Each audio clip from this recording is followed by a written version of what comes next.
The question is, let x denote the number of hours you study on a Sunday. It is known that probability of x is equals to x. हमें given है 0.1 for x is equal to 0. x is equal to 1 और 2 के लिए kx है, k into 5 minus of x है for x is equal to 3 और 4, और 0 रहेगी अदरवाइज, यानी कि इन नंबर्स के अलावा अगर हम x हमारा कोई और नंबर है तो उसके लिए 0 होगी, जहाँ पर k जो है वो एक कांस्टेंट है. So we have to find the value of k and what is the probability that you study at least 2 hours, exactly 2 hours and at most 2 hours. तो सबसे पहले हमें यहाँ से बनाना है हमारा probability distribution. हमें given है p x is equal to x 0.10 के लिए. तो अगर मैं इसका probability distribution बनाऊँ, probability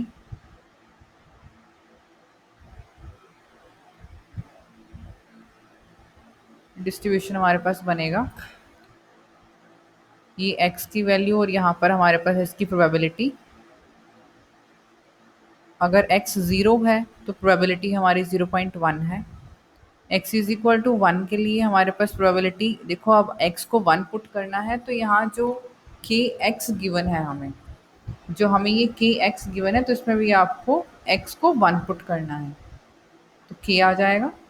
जब 2 पुट करेंगे तो यहाँ पर भी x की जगह पर 2 पुट हो जाएगा तो k इंटू टू के आ जाएगा हमारे पास. 3 पुट करेंगे जब हम x इज इक्वल टू 3 तो यहाँ पर x को 3 पुट करेंगे, 5 माइनस 3 2, तो 2 इंटू के. और 4 के लिए हमारे पास क्या होगी 5 माइनस 4 यानी कि 1, 1 इंटू के 1, अदरवाइज तो 0 रहने वाली है तो वो हमें लिखने की ज़रूरत नहीं है. हमें फाइंड करनी है सबसे पहले k की वैल्यू. तो k की वैल्यू कैसे फाइंड कर सकते हैं? अब हमें पता है कि जो सभी प्रोबेबिलिटीज़ है, जितने भी पॉसिबल इवेंट हैं, तो सबकी प्रोबेबिलिटीज़ का जो सम है वो हमारे पास 1 होता है. तो 0.1 plus K plus 2k plus 2k plus k will be equal to 1.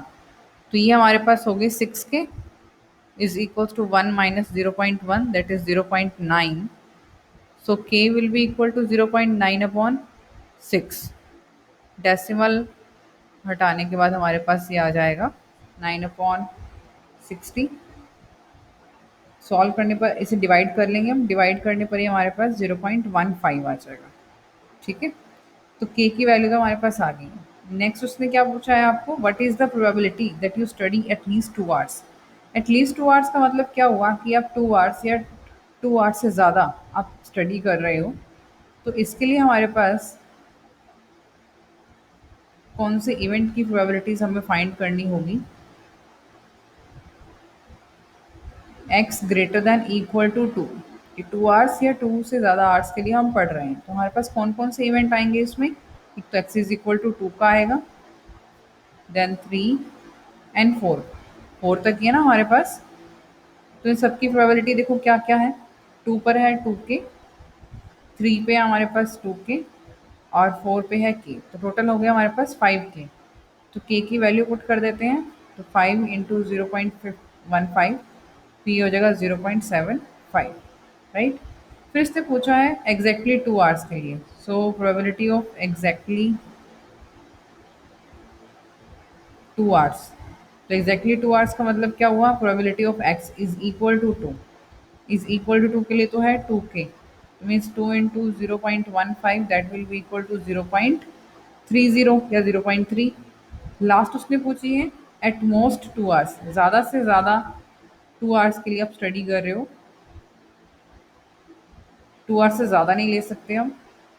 तो अगर एट मोस्ट है तो एट मोस्ट में हम क्या करेंगे, 2 से लेस जितने भी इवेंट हैं हमें वो लेने हैं. Probability of x less than equal to 2 hours या फिर 2 आवर्स से कम. अब कम का मतलब ये है कि हमें 0 भी इंक्लूड करना है इसमें. Probability of x is equal to 0, x is equal to 1 and x is equal to 2. तो 0 पे तो है हमारे पास 0.1, 1 पे है k और 2 पे है हमारे पास 2k. तो ये बन गया 3k प्लस 0.1. k की वैल्यू 0.15 हम पुट कर देते हैं तो ये आ जाएगा हमारे पास 0.45 प्लस 0.1 तो 0.55. तो ये हमारे आंसर्स होंगे इसमें. इस टाइप से इस सम को हमें करना है. Thank you.